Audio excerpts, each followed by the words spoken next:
ಶ್ರೀ ಗುರು ರಾಘವೇಂದ್ರಾಯ ನಮಃ. ಎಲ್ಲರಿಗೂ ನಮಸ್ಕಾರಗಳನ್ನ ತಿಳಿಸ್ತಾ ಈ ವಿಡಿಯೋದಲ್ಲಿ ಪುತ್ರದ ಏಕಾದಶಿ ಬಗ್ಗೆ ತಿಳಿಸ್ಕೊಡ್ತೀನಿ. ಅದಕ್ಕೂ ಮುಂಚೆ ಇವತ್ತು ಗುರುವಾರ ಇರೋದ್ರಿಂದ ನಮ್ಮ ಮನೇಲಿ ರಾಘವೇಂದ್ರ ಸ್ವಾಮಿಯವರ ಹಾಗೆ ಭಗವಂತನ ಸೇವೆ ತುಂಬ ಅಂದರೆ ತುಂಬ ಚೆನ್ನಾಗಿ ಆಯಿತು. ಮೊದಲನೇದಾಗಿ ನನಗಂತೂ ಇವತ್ತು ತಿರುಪತಿ ತಿಮ್ಮಪ್ಪನ ಫೋಟೋಯಿಂದ ಹೂವಿನ ಮೂಲಕ ಆಶೀರ್ವಾದ ಸಿಕ್ತು. ರಾಯರಿಗೂ ಮುಂಚೆ ತಿಮ್ಮಪ್ಪ ದೇವರಿಂದ ನಾನು ಇವತ್ತು ಆಶೀರ್ವಾದನ ಪಡ್ಕೊಂಡೆ. ಅದಾದ ಮೇಲೆ ಏನೋ ಒಂದು ರೀತಿ ಖುಷಿ. ರಾಯರ ಹತ್ರನೂ ಕೂಡ ಕೇಳ್ಕೊಂಡೆ, ಸ್ವಾಮಿ ನೀವು ಆಶೀರ್ವಾದ ಮಾಡಲ್ವಾ ಅಂತ ಹೇಳಿ. ರಾಯರೂ ಕೂಡ ನನಗೆ ಆಶೀರ್ವಾದನ ಮಾಡಿದ್ರು. ಸಿಕ್ಕಾಪಟ್ಟೆ ಅಂದರೆ ಸಿಕ್ಕಾಪಟ್ಟೆ ಖುಷಿ ಆಯಿತು. ಎಲ್ಲರಿಗೂ ರಾಘವೇಂದ್ರ ಸ್ವಾಮಿಯವರು ಒಳ್ಳೇದು ಮಾಡಲಿ ಅಂತ ಬೇಡ್ಕೊಂಡೆ.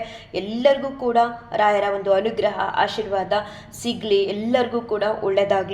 ಮಧ್ಯಾಹ್ನ ನಮ್ಮೂರಲ್ಲಿರುವಂತಹ ರಾಯರ ಮಠಕ್ಕೂ ಕೂಡ ಹೋಗಿದ್ದೆ. ಅಲ್ಲೂ ಕೂಡ ತುಂಬ ಚೆನ್ನಾಗಿ ರಾಯರ ದರ್ಶನ ಆಯಿತು. ಪ್ರದಕ್ಷಿಣೆ ನಮಸ್ಕಾರನ ಮಾಡಿದೆ. ಅದಾದ ಮೇಲೆ ನನಗೆ ನಿಜವಾಗ್ಲೂ ಬಹಳ ಖುಷಿಯಾಗುತ್ತೆ. ರಾಯರ ಮಠದಲ್ಲಿ ಏನೊಂದು ಕೆಲಸ ಆದರೂ ಸರಿ ಮಾಡಬೇಕು ಅಂತ ಅನಿಸ್ತಿರುತ್ತೆ. ಇದು ನನ್ನ ಅದೃಷ್ಟ ಅಂತ ಹೇಳೋದಕ್ಕಿಂತ ಹೆಚ್ಚಾಗಿ ರಾಘವೇಂದ್ರ ಸ್ವಾಮಿಯವರ ಒಂದು ವಿಶೇಷವಾದ ಕರುಣೆ, ಅನುಗ್ರಹ, ಆಶೀರ್ವಾದ ಅಂತ ನಾನು ಹೇಳೋದಕ್ಕೆ ಇಷ್ಟಪಡ್ತೀನಿ. ಅವರ ಅನುಗ್ರಹ ಆಶೀರ್ವಾದ ಇಲ್ಲದೆ ನಾವು ಯಾವ ಒಂದು ಕೆಲಸನೂ ಕೂಡ ರಾಯರ ಮಠದಲ್ಲೇ ಆಗಲಿ ಮನೆಯಲ್ಲೇ ಆಗಲಿ ಮಾಡೋದಕ್ಕೆ ಸಾಧ್ಯನೇ ಇಲ್ಲ. ನನಗೆ ಇವತ್ತು ರಾಯರ ಮಠದೊಳಗಡೆ ಹೋದಾಗ ರಾಯರ ದರ್ಶನ ಎಲ್ಲ ಮಾಡಿ ಕೂತಿರ್ಬೇಕಾದ್ರೆ ಕಸ ಗುಡಿಸುವಂಥ ಅವಕಾಶ ಮತ್ತೆ ನನ್ನ ಪಾಲ್ಗೆ ಸಿಕ್ತು. ನನ್ನ ಕೈಲಾದಷ್ಟು ರಾಘವೇಂದ್ರ ಸ್ವಾಮಿಯವರ ಸೇವೆನ ಮಾಡಿ ರಾಯರಿಗೆ ನಮಸ್ಕರಿಸಿ ಬರುವಂತಹ ಸಮಯದಲ್ಲಿ ಮತ್ತೆ ನನಗೆ ರಾಯರ ಬೃಂದಾವನಕ್ಕೆ ಅಭಿಷೇಕ ಮಾಡಿರುವಂತಹ ಅಭಿಷೇಕದ ಪ್ರಸಾದ ಸಿಕ್ತು. ತಗೊಂಡು ಖುಷಿಯಾಗಿ ಮನೆಗೆ ಬಂದೆ. ಎಲ್ಲ ಗುರುವಾರಗಳ ಸೇವೆಗಿಂತ ಈ ಗುರುವಾರದ ಸೇವೆ ಒಂದು ರೀತಿ ತುಂಬಾ ಡಿಫ್ರೆಂಟ್ ಅಂತ ಅನ್ನಿಸ್ತಿತ್ತು ನನಗೆ. ನಾನು ಯಾವಾಗಲೂ ಥರ್ಸ್ಡೇ ಅಂದರೆ ತುಂಬ ಬೇಗ ಎದ್ದಿರ್ತೀನಿ. ಇವತ್ತು ಸ್ವಲ್ಪ ತಡವಾಗಿದ್ದೆ, ಆದರೆ ತೊಂದರೆ ಇರಲಿಲ್ಲ. ನಾನು ಏನು ಬ್ರಾಹ್ಮಿ ಮುಹೂರ್ತದ ಸಮಯದಲ್ಲಿ ಸೇವೆನ ಸಲ್ಲಿಸಬೇಕಿತ್ತು ಆ ಟೈಮ್ಗೆ ಮಾಡ್ಬೋದಿತ್ತು. ಯಾಕಂತಂದರೆ ಹೂವಿನ ಅಲಂಕಾರ ಎಲ್ಲ ಸ್ವಲ್ಪ ಕಮ್ಮಿ ಇತ್ತು, ಮಾರ್ಕೆಟಲ್ಲಿ ಹೆವಿ ರೇಟ್ ಇತ್ತು ಅಂತ ಹೇಳಿ ಸ್ವಲ್ಪ ಮಟ್ಟಿಗೆ ಹೂ ತೊಗೊಂಡಿದ್ದೆ. ಆದರೂ ಕೂಡ ನನಗೆ ರಾಯರ ಸೇವೆಗೆ ಅಂತ ಮುಂಚೆ ಎಲ್ಲ ನಾನು ಎದ್ದ ತಕ್ಷಣ ರಾಯರ ಸೇವೆಗೆ ಅಂತ ನನ್ನನ್ನು ನಾನು ತೊಡಗಿಸ್ಕೊಂಡ್ರೆ ರಾಯರ ಸೇವೆ ಮುಗಿಯೋವರೆಗೂ ಮನಸ್ಸು ಮತ್ತು ನನ್ನ ಯೋಚನೆ, ನನ್ನ ಭಾವನೆ ರಾಯರನ್ನ ಬಿಟ್ಟು ಹೋಗ್ತಿರಲಿಲ್ಲ. ಆದರೆ ಇವತ್ತೇನೋ ಒಂದು ರೀತಿ ಡಿಫ್ರೆಂಟ್ ಅಂತ ಅನ್ನಿಸ್ತಿತ್ತು. ಬೆಳಗ್ಗೆ ಎದ್ದು ರಾಯರ ಸೇವೆಗೆ ಅಂತ ನಾನು ಕೆಲಸಗಳನ್ನ ಮಾಡ್ತಿದ್ರು, ರಾಯರಲ್ಲಿ ಮನಸ್ಸನ್ನ ಇಡೋದಕ್ಕಾಗ್ತಿರ್ಲಿಲ್ಲ. ಏನೇನೋ ಒಂದು ರೀತಿ ನೆಗೆಟಿವ್ ಥಾಟ್ಸ್ಗಳು ಬರ್ತಿತ್ತು. ಸುಮಾರು ಜನ ಹೇಳ್ತಾರೆ ನಾವು ಎಷ್ಟೇ ಪೂಜೆ ಮಾಡೋಣ ಅಂತ ಕೂತ್ಕೊಂಡ್ರು ನೆಗೆಟಿವ್ ಥಾಟ್ ಅನ್ನೋದು ಬರುತ್ತೆ ಅಂದ್ಬಿಟ್ಟು. ಆ ರೀತಿ ನನಗೂ ಕೂಡ ಇವತ್ತು ಫಸ್ಟ್ ಟೈಮ್ ಫೀಲ್ ಆಯಿತು. ಬಟ್ ನಾನೇನು ಮಾಡಿದೆ, ನನಗೆ ಅರ್ಥ ಆಗ್ತಿತ್ತು ನಾನು ನನ್ನ ಸೇವೆಯಲ್ಲಿ ರಾಘವೇಂದ್ರ ಸ್ವಾಮಿಯವ್ರ ನಾಮಸ್ಮರಣೆನ ಮಾಡೋಕ್ಕಾಗ್ತಿಲ್ಲ, ಬಟ್ ಕೆಲಸ ಮಾಡ್ತಿದ್ದೀನಿ, ಭಗವಂತನ ಧ್ಯಾನ ಮಾಡೋಕ್ಕಾಗ್ತಿಲ್ಲ, ಯಾಕೆ ಈ ರೀತಿ ಎಲ್ಲ ಆಗ್ತಿದೆ ಅಂತ ಹೇಳಿ ರಾಯರಿಗೆ ದೀಪನ ಹಚ್ಚಿಟ್ಬಿಟ್ಟು ಕೇಳಿಕೊಂಡೆ, ಸ್ವಾಮಿ ನಮ್ಮ ಮನಸ್ಸಲ್ಲಿ ಬರುವಂತಹ ಯೋಚನೆಗಳಾಗಲಿ ಭಾವನೆಗಳಾಗಲಿ ಒಂದು ಭಕ್ತಿಯೇ ಆಗಲಿ ಎಲ್ಲವೂ ಕೂಡ ನಿಮಗೆ ಸೇರಿದ್ದು, ಎಲ್ಲವೂ ಕೂಡ ನಿಮ್ಮಿಂದ ಆಗುವಂಥದ್ದು. ಏನೋ ಗೊತ್ತಿಲ್ಲ, ನನಗೆ ಹೆಚ್ಚಾಗಿ ನಿಮ್ಮಲ್ಲಿ ಮನಸ್ಸಿಟ್ಟು ಬಹಳ ಭಕ್ತಿಯಿಂದ ಸೇವೆನ ಸಲ್ಲಿಸೋದಕ್ಕೆ ಆಗ್ತಿಲ್ಲ. ನನಗೆ ನಿಮ್ಮಲ್ಲಿ ಭಕ್ತಿ ಅನ್ನೋದನ್ನು ಕೊಟ್ಟು ನಿಮಗೆ ಸೇವೆ ಮಾಡುವಂಥ ಒಂದು ಅವಕಾಶನ ಮಾಡಿಕೊಡಿ ಅಂತ ಹೇಳಿ ಪ್ರಾರ್ಥನೆ ಮಾಡಿಕೊಂಡು ಆಮೇಲೆ ರಾಯರಿಗೆ ಸೇವೆನ ಸಲ್ಲಿಸಿದೆ. ತುಂಬ ಚೆನ್ನಾಗಾಯಿತು. ವಿಶೇಷ ಅಂತ ಅಂದರೆ ಎಷ್ಟು ಖುಷಿ ಅಂದರೆ ಪೂಜೆ ಎಲ್ಲ ಆದಮೇಲೂ ನನಗೆ ಒಂದು ಸೇವೆಗೆ ಅಂತ ನಿಂತಾಗ್ಲಿಂತ ರಾಘವೇಂದ್ರ ಸ್ವಾಮಿಯವ್ರಿಗೆ ಆರತಿ, ಮಹಾಮಂಗಳಾರತಿ ಎಲ್ಲ ಮಾಡಿ ಅವ್ರ ಪಾದ ಮುಟ್ಟಿ ನಮಸ್ಕಾರ ಮಾಡೋವರೆಗೂ ಏನು ಖುಷಿ ಅಂದರೆ ಅಷ್ಟಿಷ್ಟಲ್ಲ. ಮತ್ತು ಎಷ್ಟು ಬಾರಿ ರಾಯರ ಹೆಸರು ಹೇಳಿರ್ತೀನೋ ತಿಳಿದು, ಆದರೆ ಇವತ್ತು ಆ ರೀತಿ ಮಾಡಲಿಲ್ಲ. ನನಗದು ಅರ್ಥ ಆಗ್ತಿತ್ತು.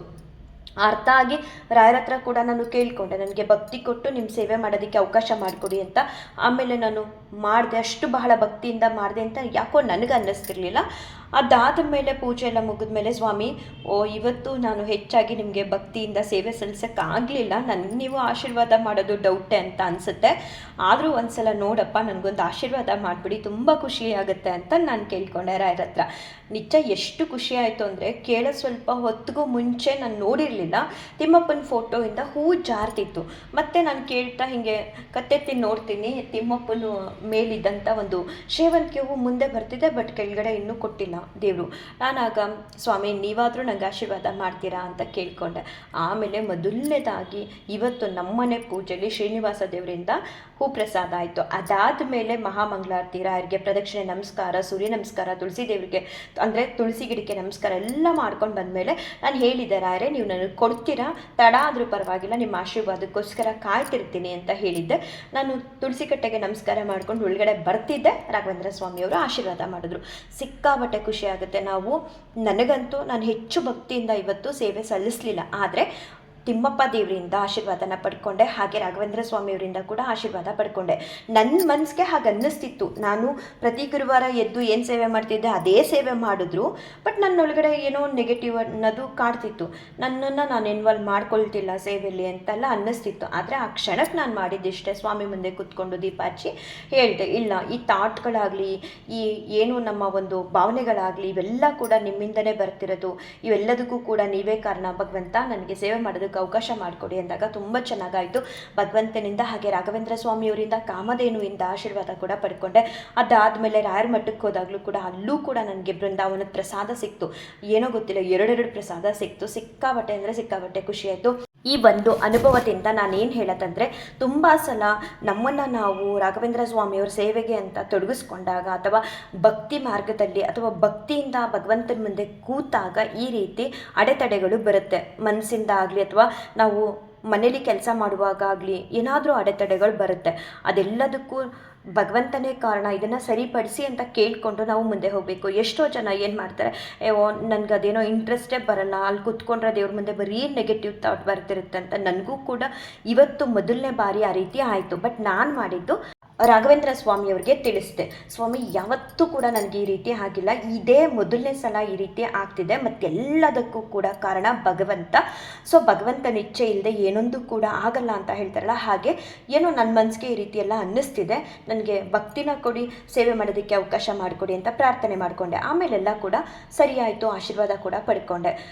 ಒಂದೊಂದು ಸಲ ನಮಗೆ ನೆಗೆಟಿವ್ ಥಾಟ್ ಬರ್ತಿದೆ ಅಂದಾಗ ಏನೇನೋ ಯೋಚನೆ ಮಾಡೋದಕ್ಕೆ ಹೋಗ್ಬೇಡಿ. ಆಮೇಲೆ ಅರ್ಧಕ್ಕೆ ಬೇಡ ರಾಘವೇಂದ್ರ ಸ್ವಾಮಿಯವ್ರ ಸೇವೆ ಹಾಗೆ ಹೀಗೆ, ಅಥವಾ ದೇವ್ರ ಮನೆಗೆ ಹೋದರೆ ಹೀಗಾಗುತ್ತೆ, ದೇವಸ್ಥಾನಕ್ಕೆ ಹೋದರೆ ಹೀಗಾಗುತ್ತೆ ಅಂತೆಲ್ಲ ಅಂದ್ಕೊಳ್ಳೋದಕ್ಕೆ ಹೋಗ್ಬೇಡಿ.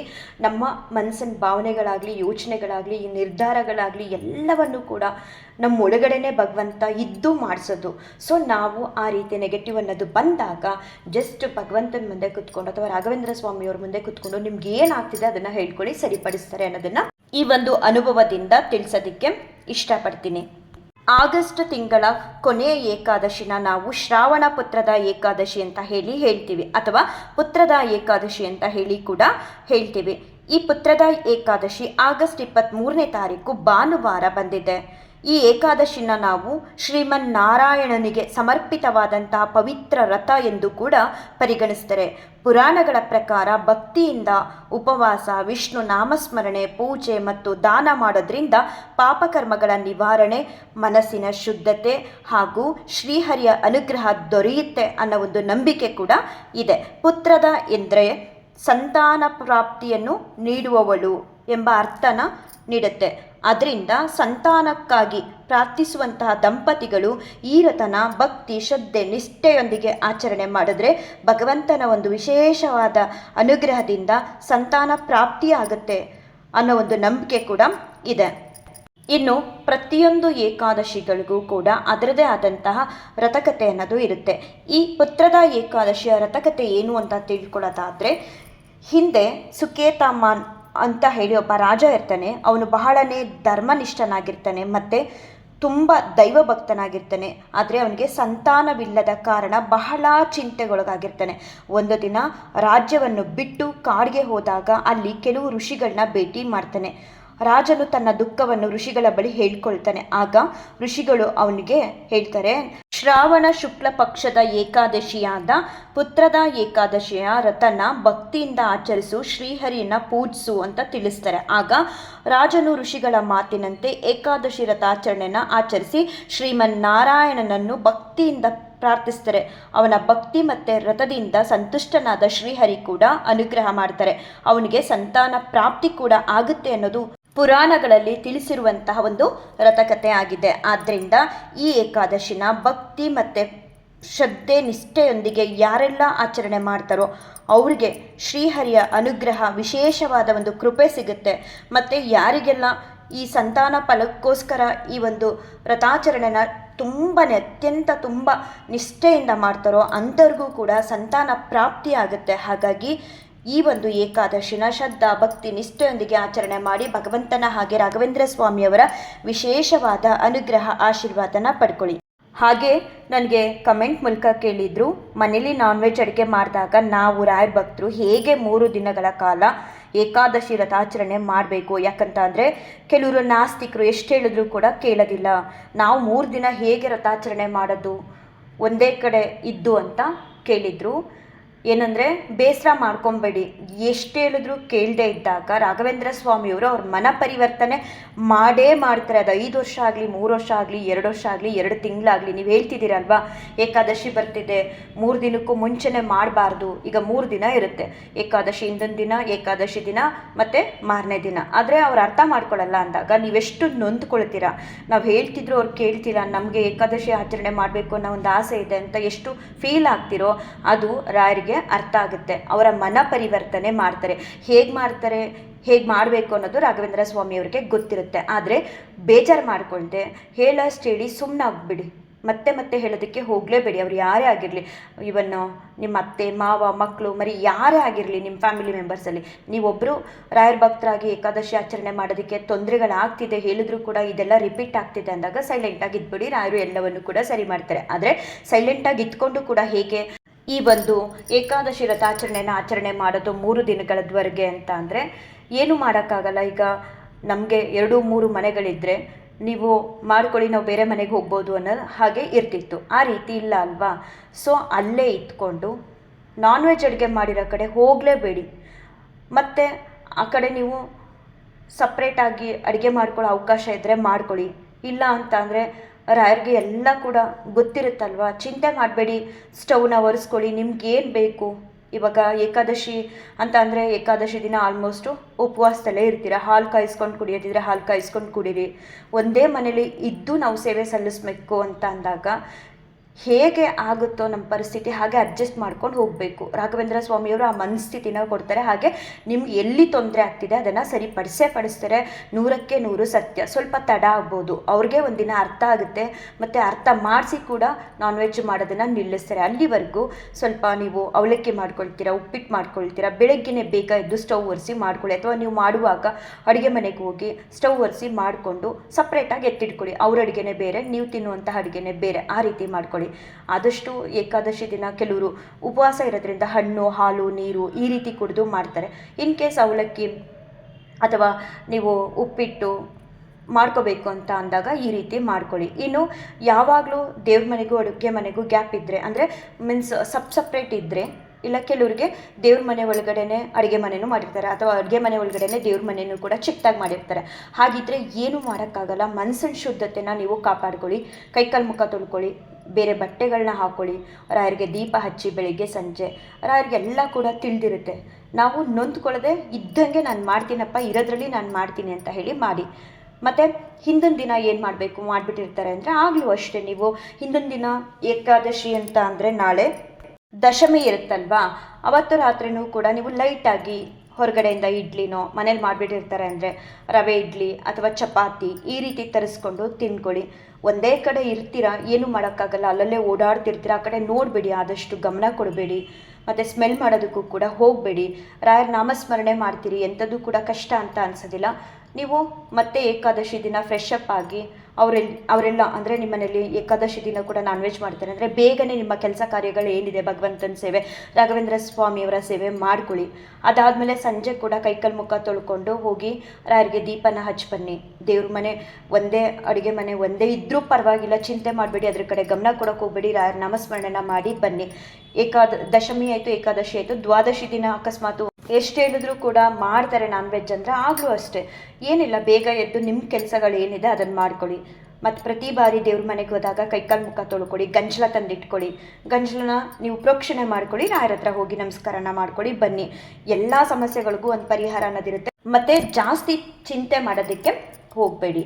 ಈ ರೀತಿಯಾಗಿ ಏನೇ ಒಂದು ಪರಿಸ್ಥಿತಿಗಳಿದ್ದರೂ ಕೂಡ ರಾಘವೇಂದ್ರ ಸ್ವಾಮಿಯವರನ್ನ ಕೇಳಿಕೊಂಡು ಅಡ್ಜಸ್ಟ್ ಮಾಡಿಕೊಂಡು ಏಕಾದಶಿ ವ್ರತಾಚರಣೆನ ಮಾಡಿ. ಇಂತಹ ಪರಿಸ್ಥಿತಿಲೂ ಈಗ ಮನೇಲಿ ಹೇಳಿದರೆ ನಾಸ್ತಿಕರಿದ್ದಾರೆ, ಕೇಳಲ್ಲ, ಆದರೂ ನಾನು ಏಕಾದಶಿ ಮಾಡ್ತೀನಿ ಅಂತಿರಲ್ಲ, ನೀವೇ ಗ್ರೇಟ್ ಹೇಳಬೇಕಂತ ಅಂದರೆ. ಅಷ್ಟು ಭಕ್ತಿ ನಿಮ್ಮಲ್ಲಿ ಭಗವಂತ ಕೊಟ್ಟಿದ್ದಾನೆ ಅಂದಾಗ ಮಾಡಿ, ಸರಿಪಡಿಸ್ಕೊಳ್ಳಿ. ಹೇಳಿ ಕೇಳಲಿಲ್ಲ ಅಂದಾಗ ತಲೆಗೆ ಹಾಕೋಬೇಡಿ. ಅಲ್ಲಿ ಏನೇ ಮಾಡ್ತಿದ್ರು, ಅವ್ರು ಏನೇ ತಿಂತಿದ್ರು ಆ ಕಡೆ ನೋಡೋದಕ್ಕೂ ಹೋಗಬೇಡಿ, ಆ ಕಡೆ ಕೂರೋದಕ್ಕೂ ಹೋಗಬೇಡಿ.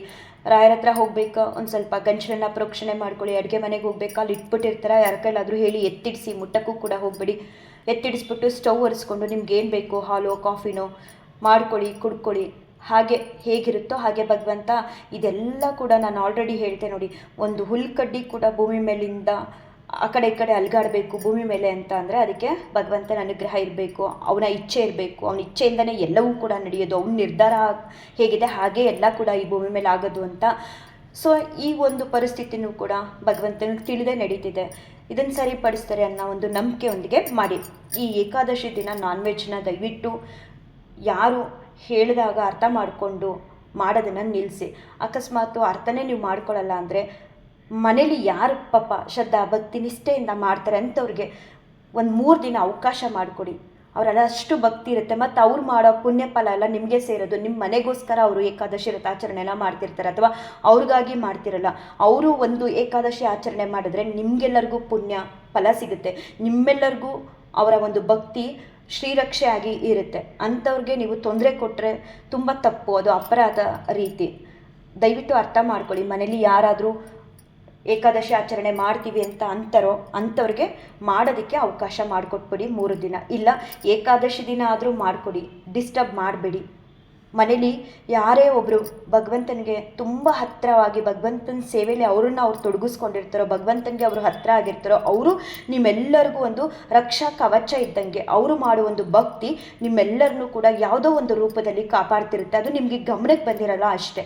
ಸೊ ಹಾಗಾಗಿ ಅಂಥವ್ರ ಮನಸ್ಸನ್ನ ನೋಯಿಸೋದಕ್ಕೆ ಹೋಗಬೇಡಿ. ಈ ನಾನ್ ವೆಜ್ ವಿಚಾರ ಬಂದಿರೋದ್ರಿಂದ ಏಕಾದಶಿ ದಿನ ಒಂದು ದಿನ ನಮ್ಮ ಮನೇಲಿ ಏನಾಯಿತು ಅನ್ನೋದನ್ನು ಈ ವಿಡಿಯೋ ಮುಖಾಂತರ ನಾನು ಕಣ್ಣಾರೆ ನೋಡಿದ್ದನ್ನು ತಿಳಿಸ್ತೀನಿ. ನಾವು ಪ್ಯೂರ್ ವೆಜಿಟೇರಿಯನ್ನು. ನಮ್ಮ ಮನೆಗೆ ಒಬ್ಬರು ಮುತ್ತೈದೆ ಬರ್ತಾರೆ ಏಕಾದಶಿ ದಿನ. ಅವರು ನಾನ್ ವೆಜ್ ಅಡುಗೆ ಮಾಡಿದ್ದಾರೆ. ನನಗೆ ಹೇಗೆ ಗೊತ್ತು ಮಾಡಿದ್ದಾರೆ ಅಂತ ಅಂದರೆ, ಅವರು ಹೇಳ್ತಾರೆ ಯಾವಾಗಲೂ ನಾನು ಹೊರಗಡೆ ಇಂಥ ದಿನ ಸ್ಪೆಷಲ್ಲಾಗಿ ಆ ದಿನ ಒಂದು ವಿಸಿಟ್ ಮಾಡ್ತಾರೆ ಅವರು. ಇದನ್ನೆಲ್ಲ ವಿಡಿಯೋದಲ್ಲಿ ಹೇಳಬಾರ್ದು. ಆ ದಿನ ನಾವು ನಮ್ಮ ಮಕ್ಕಳಿಗೆ ಅಂತ ಹೇಳಿ ನಾನ್ ವೆಜ್ ಅಡುಗೆನ ಮಾಡ್ಕೊಂಡು ಹೋಗಿ ಕೊಟ್ಟು ಬರ್ತೀವಿ ಅಂತ ನನಗೆ ಮುಂಚೆ ಕೂಡ ತಿಳಿಸಿದ್ರು. ಅದೇ ದಿನ ಅವರು ನಮ್ಮ ಮನೆಗೆ ಕಾರಣಾಂತರಗಳಿಂದ ಬರಬೇಕಿತ್ತು. ಸೊ ನಾನು ಏನು ಮಾಡಿದೆ, ಫಸ್ಟ್ ಟೈಮ್ ಬರ್ತಿದ್ದಾರಲ್ಲ ಮನೆಗೆ ಬರಲಿ ಅಂತ ಹೇಳಿಬಿಟ್ಟು ನಾನು ಆಚೆ ಹೋಗಿ ಅವ್ರ ಹತ್ರ ಏನೋ ರಿಸೀವ್ ಮಾಡ್ಕೊಳ್ಳೋದಿತ್ತು. ರಿಸೀವ್ ಮಾಡ್ಕೊಳ್ಳೋಕೆ ಹೋಗಲಿಲ್ಲ. ಅವರೇ ಬರ್ತಾರಲ್ಲ ಮೇಲೆ ಮನೆಗೆ ಬರಲಿ ಅಂತ ಹೇಳಿಬಿಟ್ಟು ಸುಮ್ಮನಾದೆ.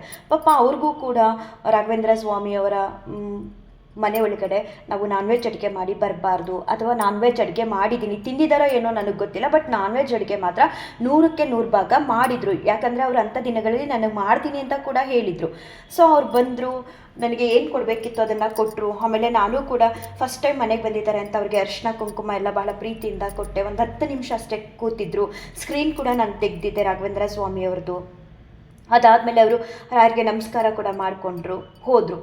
ನಮ್ಮ ಮನೇಲಿ ಇದೇ ದೇವ್ರ ಮನೇಲಿ ನಾನು 3.5 ವರ್ಷದಿಂದ ರಾಯರ ಮುಂದೆ ಬಂದು ಕೂರ್ತಿದ್ದೀನಿ. ಇಷ್ಟು ಅದ್ಧೂರಿಯಾಗಿ, ಅಥವಾ ರಾಯರಿಗೆ ನಾನು ಇಷ್ಟು ಕನೆಕ್ಟ್ ಆಗದೇ ಇದ್ರೂ 10 ನಿಮಿಷನಾದರೂ ಮುಂಚೆ ಕೂರ್ತಿದ್ದೆ, ಒಂದು 5 ನಿಮಿಷನಾದರೂ ಕೂರ್ತಿದ್ದೆ, ಅಥವಾ ದೇವ್ರ ಮನೆ ಕಡೆ ನೋಡೋಕ್ಕಾದರೂ ನೋಡ್ತಿದ್ದೆ. ಆದರೆ ಇದೇ ಮೊದಲನೇ ಸಲ. ಯಾವತ್ತೂ ಕೂಡ ನನಗೆ ಆ ರೀತಿ ಅನುಭವ ಆಗಿಲ್ಲ. ಅವರು ಹೋದ ಒಂದು 10-15 ನಿಮಿಷಕ್ಕೆ ನಾನು ಮನೆ ಕೆಲಸ ಎಲ್ಲ ಮುಗಿಸ್ಕೊಂಡು ಬರ್ತೀನಿ. ಬಂದು ದೇವ್ರ ಮನೆಗೆ ಹೋಗೋದಕ್ಕೆ ಅಂತ ಹೋದಾಗ ದೇವ್ರ ಮನೆ ಗೋಡೆ ಮೇಲೆ ಎಂದೂ ಕೂಡ ನಾನು ನೋಡದಿರೋಂತಹ ಕಪ್ಪುಗಳು, ಕಪ್ಪು ಅಂದರೆ ಕಪ್ಪು, ಅಷ್ಟಿಷ್ಟು ಕಪ್ಪು, ಈ ಕಂಬಳಿ ಹುಳ ಅಂತ ಹೇಳ್ತಾರಲ್ಲ ಆ ಕಂಬಳಿ ಹುಳದಕ್ಕಿಂತಲೂ ಕಪ್ಪು ಬಣ್ಣದ ಹುಳಗಳು ಏನು ಗುಂಪಾಗಿ ಹರಿತಾವೆ ಮೇಲ್ಗಡೆ. ನನಗೆ ತುಂಬ ಭಯ ಆಯಿತು. ಅದ್ರ ಬಣ್ಣ, ಅದ್ರ ಶೇಪು ಚಿಕ್ಕದಾಗಿ ಯಾವತ್ತೂ ಕೂಡ ನಾನು ನೋಡಿರಲಿಲ್ಲ ಈ ದೇವ್ರ ಮನೆಯಲ್ಲಿ. ಎಂಥ ಮಳೆಗಾಲದಲ್ಲಾಗಲಿ ಬೇಸಿಗೆಗಾಲದಲ್ಲಾಗಲಿ ಅಥವಾ ಈ ಕಂಬಳಿ ಹುಳದ ಸೀಸನ್ ಬರುತ್ತಲ್ಲ ಆಗಾಗಲಿ ನೋಡೇ ಇರಲಿಲ್ಲ ನಾನು. ಅದೇ ಮೊದಲನೇ ಸಲ ನಾನು ನೋಡಿದ್ದು. ನನಗೆ ಗಾಬರಿ ಆಯಿತು. ಇದು ಯಾಕೆ ಸ್ವಾಮಿ ದೇವ್ರ ಮನೆ ಒಳಗಡೆ ಈ ರೀತಿ ಓಡಾಡ್ತಿದ್ದೆ, ಎಷ್ಟು ತೆಗೆದ್ರೂ ಬರ್ತಾನೆ ಇದೆ. ತುಂಬ ಭಯ, ತುಂಬ ಆತಂಕ ಆಯಿತು. ಇದೇನಿದ್ದು ಹೊಸ್ದಾಗೆ ಇದು ಅಂತ. ಆಮೇಲೆ ಅದನ್ನು ತೆಗಿಯೋಕ್ಕೂ ಕೂಡ ಭಯ. ಅದು ಕಂಬಳಿ ಹುಳನೂ ಅಲ್ಲ, ಒಂಥರ ಅದು ನಮಗೆ ನೋಡೋಕ್ಕೆ ಭಯ ಆಗುತ್ತೆ, ಅಸಹ್ಯ ಅನ್ಸೋ ಥರದ ಹುಳಗಳವು. ಸೊ ವಸ್ತ್ರ ಎತ್ಕೊಂಡು ಒಂದು ಮರ ಎತ್ಕೊಂಡು ನಾನು ತೆಗಿತಾನೆ ಇದೆ, ಅದು ಬರ್ತಾನೆ ಇತ್ತು. ಆಮೇಲೆ ನಾನು ಸ್ವಾಮಿ ಏನೋ ತಪ್ಪು ಮಾಡಿದ್ದೀನಿ, ನನಗೆ ಗೊತ್ತಾಗ್ತಿಲ್ಲ, ಇದನ್ನು ಹೇಗೆ ಕ್ಲೀನ್ ಮಾಡೋದು, ಕಿಟಕಿ ಬಾಗಿಲುಗಳೆಲ್ಲ ತೆಗೆದೆ ಸ್ವಲ್ಪ ಗಾಳಿ ಬೆಳಕು ಬರಲಿ ಅಂತ ಎಷ್ಟು ಸಾಧ್ಯನೋ ಅಷ್ಟೆಲ್ಲ ಕೈಯಿಂದ ಗೋರಿ ತೊಗೊಂಡೋಗಿ ಆಚೆ ಹಾಕಿದೆ. ಅವು ಹೆಂಗೆ ಅಂದರೆ ಅದು ನಾನು ಅಂದರೆ ಒಂದೊಂದ್ಸಲ ಯಾವುದೂ ಕೂಡ ನಾವು ವಿಡಿಯೋ ಮಾಡ್ಕೋಬೇಕು, ಫೋಟೋ ತೊಗೋಬೇಕು ಅಂತ ಅನಿಸಲ್ಲ ಆ ಮೂಮೆಂಟಲ್ಲಿ. ಸೊ ನಾನು ತುಂಬ ದಿನ ಆಯಿತು ಅದನ್ನು ಹೇಳಬಾರ್ದು ಅಂದ್ಕೊಂಡು ಸುಮ್ಮನಾಗೋದು. ಇವತ್ತು ನೋಡಿ ನಾನ್ ವೆಜ್ ಮಾಡಿದ್ರು, ಏಕಾದಶಿ ಸಮಯದಲ್ಲಿ ಮಾಡಿದ್ರೆ ನಮಗೆ ಪೂಜೆ ಮಾಡೋದು ಹೆಂಗೆ ಅಂದ್ರಲ್ಲ, ತುಂಬ ನಾವು ನಾನ್ ವೆಜ್ನ ಮಾಡಬಾರ್ದು, ಮನೇಲಿ ತಿನ್ನಲೂಬಾರ್ದು. ಮತ್ತು ನಾನ್ ವೆಜ್ ಮಾಡಿದ್ರು ತಿಂದ್ರೂ ದೇವ್ರಿರೋ ಕಡೆ ಓಡಾಡಲೇಬಾರ್ದು, ಸ್ಪೆಷಲಾಗಿ ರಾಯರಿರೋ ಕಡೆಗಂತೂ ಬರಲೇಬಾರ್ದು ಅನ್ನೋದನ್ನು ಅರ್ಥ ಮಾಡ್ಕೊಳ್ಳಿ ಅಂತ ತಿಳಿಸ್ತಾ ಇದ್ದೀನಿ. ನನಗೆ ಒಂದು ರೀತಿ ಭಯ ಶುರುವಾಯಿತು. ಇದು ಯಾಕೆ ಯಾವತ್ತೂ ಇಲ್ಲದೆ ಇರೋದು ಸ್ವಾಮಿ, ಏನಾಗ್ತಿದೆ ನನಗೆ ತಿಳಿತಿಲ್ಲಪ್ಪ, ಏನಪ್ಪ ಮಾಡೋದು, ಸಾಕಷ್ಟು ತೆಗಿತಿದ್ದೀನಿ ಬರ್ತಾನೆ ಇದೆ, ಅದು ಹೆಂಗೆ ಗೊತ್ತಾ ಈ ಸ್ಕ್ರೀನ್ ಹತ್ರ ಎಲ್ಲೆಲ್ಲಿಂದನೂ ಅದು ಮೂಲ ಎಲ್ಲಿಂದ ಬರ್ತಿದೆ ಅನ್ನೋದೇ ನನಗೆ ಗೊತ್ತಾಗಲಿಲ್ಲ. ಆದಷ್ಟು ತೆಗೆದೆ, ಕಿಟಕಿ ಬಾಗಿಲುಗಳೆಲ್ಲ ತೆಗೆದು ರಾಯರ ಮುಂದೆ ಕೂತ್ಕೊಂಡೆ. ಸ್ವಾಮಿ ಏನೋ ಆಗಿದೆ ನನಗೆ ಗೊತ್ತಾಗ್ತಿಲ್ಲ ಏನು ಅಂತ ಹೇಳಿ, ದಯವಿಟ್ಟು ನನ್ನ ಈ ಒಂದು ಪರಿಸ್ಥಿತಿಯಿಂದ ಕಾಪಾಡಿ. ನನಗೆ ಒಂಥರ ಯಾವಾಗಲೂ ನೋಡದೇ ಇರೋವಂಥ ಈ ರೀತಿ ಹುಳಗಳು ಸಡನ್ನಾಗಿ ದೇವ್ರ ಮನೆ ಒಳಗಡೆ ಭಯ ಆಗ್ತಿತ್ತು, ಬೇಜಾರಾಗ್ತಿತ್ತು, ಏನೇನೋ ತಲೆಯಲ್ಲಿ ಬರ್ತಿತ್ತು ಯೋಚನೆಗಳು. ಆಗ ಮನಸ್ಸಿಗೆ ಆವಾಗ ಅನ್ನಿಸ್ತು, ಅವ್ರ ಹೆಸರು ಬೇಡ, ಅವರು ಬರೋವಂತಹ ದಿನ ಅಂದರೆ ನಮ್ಮ ಮನೆಗೆ ಏನು ಅವತ್ತು ಬರ್ತಾರೆ ಆವಾಗ ಅವರು ನಾನ್ ವೆಜ್ ಅಡುಗೆ ಮಾಡಿರ್ತಾರೆ ಅನ್ನೋದನ್ನು ನಿಮಗೆ ಮುಂಚೆನೂ ಈ ವಾರ ಅಂದರೆ ಅವರು ಬರೋವಂಥ ವಾರ ಪ್ರತಿ ವಾರ ಅವ್ರ ಮನೇಲಿ ಮಾಡೇ ಮಾಡ್ತಾರೆ. ಅದು ನಿನ್ಗೆ ಹೇಳಿದರು ಕೂಡ, ಒಮ್ಮೆ ನನಗೆ ಹೇಳಿದರು, ತುಂಬ ಬಾರಿ ಹೇಳಿದರು ಅವರು, ನಾನು ಈ ವಾರ ಬಂದರೆ ಮನೇಲಿ 8 ಗಂಟೆ 8:15ಗೆಲ್ಲ ಮಾಡಿಬಿಟ್ಟಿರ್ತೀನಿ, ನಾನ್ ವೆಜ್ ಅಡುಗೆ ರೆಡಿ ಮಾಡಿ ಮಕ್ಳಿಗೆ ತೊಗೊಂಡೋಗಿ ಕೊಡ್ತೀನಿ ಅಂತ ಹೇಳಿದರು. ಸೊ ಅದನ್ನು ನಾನು ಮರ್ತೆ. ಮತ್ತು ಅವ್ರನ್ನ ಒಳಗಡೆ ಕರೆದೆ. ನಾನು ಅಟ್ಲೀಸ್ಟ್ ಸ್ಕ್ರೀನ್ ಹಾಕಬೇಕಿತ್ತು. ಯಾರೇ ಬಂದರು ನೋಡಿ, ಹೊರಗಡೆಯಿಂದ ದೇವ್ರ ಮನೆಗೆ, ನಿಮ್ಮ ಮನೆಗೆ ಯಾರಾದರೂ ಪರ್ಸನ್ ಬಂದರೆ ದೇವ್ರ ಮನೆ ಬಾಗ್ಲು ಹಾಕಿರಿ, ಇಲ್ಲಾಂದರೆ ಸ್ಕ್ರೀನ್ ಹಾಕಿರಿ. ಅಥವಾ ಅವರು ತಿಂದು ಬಂದಿರ್ತಾರೋ ತಿಂದೇ ಬಂದಿರ್ತಾರೋ, ನಾನ್ ವೆಜ್ ತಿನ್ನೋರು ತಿನ್ನದೇ ಇರೋರು, ಅದನ್ನೆಲ್ಲ ನಾವು ಅಳೆದು ತೂಗಿ ನೋಡೋಕ್ಕಾಗಲ್ಲ. ನಾವೇನು ಮಾಡ್ತೀವಿ, ಮುತ್ತೈದೆಯವರು ಅವ್ರನ್ನ ಒಳಗಡೆ ಕರಿಬೇಕು ಅಂತ ಕರಿತೀವಿ. ಅವ್ರದ್ದು ತಪ್ಪಲ್ಲ, ನಮ್ಮದು ತಪ್ಪಲ್ಲ. ಆದರೆ ನಾವು ಎಚ್ಚರಿಕೆಯಿಂದ ಯಾವಾಗಲೂ ದೇವ್ರ ಮನೆ ಸ್ಕ್ರೀನ್ ಹಾಕೋದಾಗಲಿ, ದೇವ್ರ ಮನೆ ಬಾಗ್ಲು ಹಾಕೋದಾಗಲಿ ಮಾಡಬೇಕು. ಮತ್ತು ನಾನ್ ವೆಜ್ ಅವರು ತಿಂದು ಬಂದಿದ್ರ ಅಥವಾ ಅವ್ರು ಅಡುಗೆ ಮಾಡಿದ್ರಿಂದನೇ ಈ ರೀತಿ ಆಯ್ತಾ ಗೊತ್ತಿಲ್ಲ, ಆದರೆ ಎಂದೂ ಕೂಡ ಆಗದಿರೋಂಥ ಒಂದು ಇನ್ಸಿಡೆಂಟು ಅವತ್ತಾಯಿತು. ಅದನ್ನು ನನ್ನ ಫ್ರೆಂಡು ರೂಪ ಅಂತ ಇದ್ದಾರೆ, ಅವ್ರಿಗೂ ಕೂಡ ನಾನು ಶೇರ್ ಮಾಡಿದ್ದೆ, ಹಿಂಗಾಯಿತು, ಎಷ್ಟು ಸತ್ಯ ಇರಬೇಕು ಭಗವಂತಂದು ಅಂತ ಹೇಳಿಬಿಟ್ಟು. ಪಾಪ ಅವ್ರದ್ದೇನು ಮಿಸ್ಟೇಕ್ ಅಲ್ಲ, ಅವ್ರಿಗೆ ಗೊತ್ತಿರಲ್ಲ ಅಲ್ವಾ, ಬರ್ತಾರೆ. ನಾವು ಮನೇಲಿರೋವಂಥವ್ರು ನಾವು ಗಮನ ಕೊಟ್ಟು ದೇವ್ರ ಮನೆ ಸ್ಕ್ರೀನ್ ಹಾಕಬೇಕು. ದೇವರು ಪೂಜೆ ಪುನಸ್ಕಾರ ಇಲ್ಲಿ ಭಗವಂತ ನೆಲೆಸಿದ್ದಾನೆ ಅನ್ನೋ ಒಂದು ಸೂಚನೆಗಳು ನಮಗೆ ಅಪಾರವಾಗಿ ಸಿಗ್ತಾ ಹೋದ ಹಾಗೆ, ಅಂದರೆ ಭಗವಂತನ ದಿವ್ಯ ಸಾನ್ನಿಧ್ಯ ಅಥವಾ ರಾಘವೇಂದ್ರ ಸ್ವಾಮಿಯವರ ಒಂದು ದಿವ್ಯ ಸಾನ್ನಿಧ್ಯ ಹೆಚ್ಚಾಗ್ತಿದೆ, ಅವರು ಇಲ್ಲಿ ನಿಲ್ಲಿಸಿದ್ದಾರೆ, ನಮ್ಮ ಜೊತೆ ರೆಸ್ಪಾನ್ಸ್ ಮಾಡ್ತಿದ್ದಾರೆ ಅಂತ ಅಂದಾಗ ನಿಜವಾಗ್ಲೂ ಯಾರು ಭಕ್ತಿಯಿಂದ ಕರೆದ್ರು ಅವರೆಲ್ಲರ ಮನೇಲೂ ಕೂಡ ರಾಯರು ನಿಲ್ಲಿಸ್ತಾರೆ. ನನ್ನ ಮನೇಲಿ ಅಂತ ಅಲ್ಲ ನಾನು ಹೇಳ್ತಿರೋದು, ಬಟ್ ಅವರ ದಿವ್ಯ ಸಾನ್ನಿಧ್ಯ ಎಲ್ಲಿ ಹೆಚ್ಚಿರುತ್ತೋ ಅಲ್ಲಿ ನಾವು ಸ್ವಲ್ಪ ಇಂಥ ವಿಚಾರಗಳಲ್ಲಿ ಗಮನನ ಕೊಟ್ಟು ಬಹಳ ನಿಗದಿಂದ ನೋಡ್ಕೋಬೇಕು. ನಾನು ಅವತ್ತು ಮಿಸ್ಟೇಕ್ ಮಾಡಿದೆ, ಸ್ಕ್ರೀನ್ ಹಾಕಿದೆ. ಪಾಪ ಅವರು ನಮಸ್ಕಾರ ಕೂಡ ಮಾಡಿದ್ರು. ಏನೋ ಆ ಒಂದು ಅನುಭವದಿಂದ ನಾನು ಅರ್ಥ ಮಾಡಿಕೊಂಡೆ, ಯಾವಾಗಲೂ ದೇವ್ರ ಮನೆ ಸ್ಕ್ರೀನ್ನ ಯಾರೇ ಹೊರಗಲಿಂದ ಬರಲಿ ಹಾಕಿರಬೇಕು ಅಂತ ಅನ್ನೋದನ್ನು ತಿಳ್ಕೊಂಡೆ. ಪಾಪ ಬಂದವ್ರಿಗೂ ಗೊತ್ತಿರಲ್ಲ ನಾವು ಹೇಗೆ ಪೂಜೆ ಮಾಡ್ತೀವಿ ಏನು ಅನ್ನೋದು. ಈ ಒಂದು ಅನುಭವದಿಂದ ನಾನು ಹೇಳೋದು, ಏಕಾದಶಿ ದಿನ ದಯವಿಟ್ಟು ನಾನ್ ವೆಜ್ನ ಮನೆಗೆ ತರಬೇಡಿ, ನಾನ್ ವೆಜ್ ಅಡುಗೆ ಮಾಡಬೇಡಿ. ಯಾರು ರಾಯರ ಭಕ್ತರಿದ್ದೀರಾ ಅವ್ರಿಗಂತೂ ಇದು ಅರ್ಥ ಆಗೇ ಆಗುತ್ತೆ. ಆ ಒಂದು ದಿನ ಆದಷ್ಟು ನಾನ್ ವೆಜ್ಜಿಂದ ದೂರ ಇರಿ. ಹಾಗೆ ನಿಮ್ಮ ಮನೆಗಳಲ್ಲಿ ಯಾರಾದರೂ ಈ ಏಕಾದಶಿ ವ್ರತಾಚರಣೆ ಮಾಡ್ತೀವಿ ಅಂದರೆ ದಯವಿಟ್ಟು ನೀವು ಮಾಡದೇ ಇದ್ರಿಲ್ಲ ಅವ್ರಿಗೆ ಸಹಕರಿಸಿ. ಅವರು ಮಾಡುವಂಥ ಏಕಾದಶಿ ವ್ರತಾಚರಣೆ ಪುಣ್ಯ ಫಲ ನೇರವಾಗಿ ನಿಮ್ಮ ಕುಟುಂಬಕ್ಕೆ ಸೇರೋದು. ಸೊ ಅಂಥವ್ರಿಗೆ ನೀವು ಸಹಕಾರ ನೀಡಿ, ಮಾಡದೇ ಇದ್ದರೂ ಪರವಾಗಿಲ್ಲ ಅಂತ ಹೇಳ್ತಾ ಈ ಒಂದು ವಿಡಿಯೋನ ಎಂಡ್ ಮಾಡ್ತೀನಿ. ರಾಘವೇಂದ್ರ ಸ್ವಾಮಿಯವರು ಹಾಗೆ ಭಗವಂತ ಎಲ್ಲರಿಗೂ ಒಳ್ಳೇದು ಮಾಡಲಿ. ನಾನು ಮತ್ತೆ ಈ ವಿಡಿಯೋನ ಎಡಿಟ್ ಮಾಡೋದಾಗಲಿ ಅಥವಾ ಚೆಕ್ ಮಾಡೋದಾಗಲಿ ಮಾಡ್ತಿಲ್ಲ. ಅಪಿತಪ್ಪಿ ಎಲ್ಲಾದರೂ ಮಿಸ್ಟೇಕ್ ಕಂಡು ಬಂದರೆ ಯಾರಿಗಾದರೂ ಹಾಗೆ ಕ್ಷಮೆ ಇರಲಿ. ಟೈಮು ಸಿಕ್ಕಾಬಟ್ಟೆ ನಾಳೆ ಹಬ್ಬ ಇರೋದ್ರಿಂದ ಇಲ್ಲ, ಆ ಕಾರಣಕ್ಕೆ ನಾನು ಮತ್ತೆ ರೀಚೆಕ್ ಮಾಡೋದಕ್ಕೆ ಹೋಗ್ತಿಲ್ಲ, ಹಾಗೆ ಅಪ್ಲೋಡ್ ಮಾಡ್ತಿದ್ದೀನಿ. ಭಗವಂತ ಎಲ್ಲರಿಗೂ ಒಳ್ಳೇದು ಮಾಡಲಿ. ಶ್ರೀಕೃಷ್ಣಾರ್ಪಣಮಸ್ತು, ಶ್ರೀಕೃಷ್ಣಾರ್ಪಣಮಸ್ತು, ಶ್ರೀಕೃಷ್ಣಾರ್ಪಣಮಸ್ತು.